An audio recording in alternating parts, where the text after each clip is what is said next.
Sir అప్పుడు 2 ఏళ్ల క్రితం దెబ్బ తగిలింది, నాకు ఇప్పుడు ఒక స్కాన్ తీస్తారా, ఇట్లా ఉంటుంది అని అడుగుతారు. కానీ 2 ఏళ్ల క్రితం దెబ్బకి ఇప్పుడు తలనొప్పికి సంబంధం లేదు. కానీ అట్లా అని ప్రతి పేషెంట్కి స్కాన్ అవసరం లేదు అని కూడా చెప్పలేము, పరిస్థితిని బట్టి. అంటే ఇప్పుడు ఫిట్స్ వచ్చినాయి, పేషెంట్ స్పృహలో లేరు, వాంతులు అవుతున్నాయి అంటే ఖచ్చితంగా సిటీ స్కాన్ చేసుకుని చూసుకోవాల్సిందే. కానీ ఇలాంటివి ఏమీ లేవు. కాకపోతే పేషెంట్కి డ్రౌజీగా ఉన్నారు, మాట్లాడడానికి ఇబ్బంది పడుతున్నారు అంటే కొంచెం అబ్జర్వేషన్లో పెట్టుకుని చూసుకోవచ్చు. సో సెకండ్ థింగ్, ప్రతి హెడ్ ఇంజురీకి అడ్మిషన్ అవ్వాలి అంటే అది కూడా అవసరం లేదు. స్కాన్ పరంగా బాగుంది, స్కాన్ పరంగా ఏమీ బ్లడ్ క్లాట్ కానీ, బ్లడ్ చేరింది కానీ, ఫ్రాక్చర్ కానీ ఏమీ లేదు అంటే ఇంటి దగ్గర జాగ్రత్తగా ఒక 48 hours అబ్జర్వేషన్లో ఉంటాను అనుకుంటే ఓకే. లేదు చిన్న క్లాట్ ఉన్నా కూడా అబ్జర్వేషన్లో ఉండమని మనం సజెస్ట్ చేస్తాం. సో సర్జరీ వరకు అంటారా, సర్జరీ అనేది ప్రతి కేసుకి వెళ్ళదు.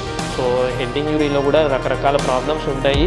ఈడిహెచ్ అంటాము, ఎస్డిహెచ్ అంటాము. అది క్లాట్ ఎక్కడ ఉంది, బ్రెయిన్ మీద ఒత్తిడి పెడుతుంది, ఎంత పెడుతుంది బ్రెయిన్ మీద ఒత్తిడి అనేది చూసుకుని దాని పరంగా సర్జరీకి వెళ్ళాలా, మెడికల్ లైన్ ఆఫ్ మేనేజ్మెంట్ అనేది డిసైడ్.